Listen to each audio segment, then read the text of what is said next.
Hi there, we're going to be discussing how to upgrade your survivors and gear with XP, reinforcement tokens, character tokens, and rerolls. All the stuff that we're going to go into later. I've already gone over how to upgrade the base, in my opinion. Now we're going to be talking about the survivors and the gear itself. Now, I consider myself to be an active player, and that's who this video is pitched to. Casual players are the people who might just noodle around on the game a couple of times a week, complete a couple of missions, really aren't playing to win. They're just logging on every now and again, maybe while they're waiting for the lift to get to their floor or whatever. And hardcore players, I consider them to be the kind of people who take on missions that are sort of 15 levels above their highest survivor. The kind of people who really buy the best gear, really take everything seriously. I'm an active player. I play at maybe half an hour a day. I do run a guild. I play to win. And I want to use my XP as efficiently as I can, just for the purposes of enjoying the game. And really sort of pushing myself to do the best I can, maybe taking on levels that are sort of 7 or 8 levels above my survivor. So that's who this video is pitched at. Now, upgrading. As you upgrade your council, you can upgrade your training grounds and workshop. That means that you can level up your survivors, increasing their damage and health, and you also gain access to the next level of weapons and armor.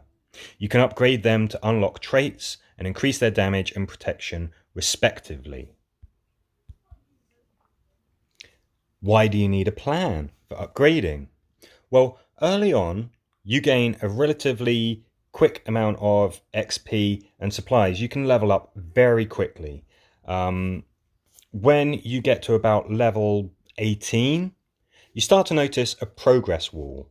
The relative amount of XP and supplies that you're going to earn slows down.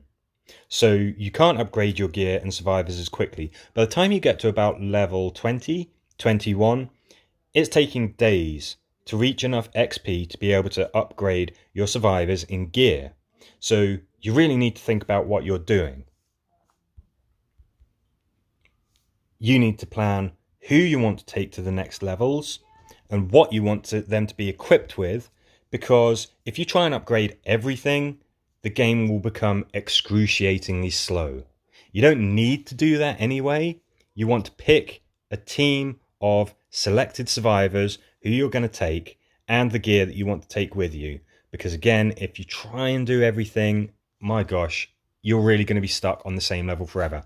At the same time, you don't want to upgrade necessarily at the first opportunity that you can. You can find yourself doing that way too quickly. What it means is that the base level of certain missions, for example, the scavenge missions, this is dependent on the level of your survivors. You can find yourself, if you advance too quickly, getting to the point where you can't actually tackle those missions because they've leveled up as your survivors, but you don't have enough good survivors. You don't have enough gear to be able to tackle these levels, which means that you really get stuck because you can't beat the levels to gain the XP that you need to upgrade your survivors and your gear to beat the levels. For example, my guy's level 25. Difficulty for a normal scavenge mission is 26. For a hard one, it's 29. If I was to upgrade Russell there to level 26, all of a sudden this difficulty would become 27 and this difficulty would become 30. If I haven't got the right survivors and gear, I could really find myself struggling quickly. This is also true for Guild Wars, where the difficulty is again based off the level of your survivors. So that's why at a certain point you really want to start planning and thinking about how you're upgrading, just so that you can keep the flow of the game so it doesn't get too difficult or too slow, and you can keep enjoying it.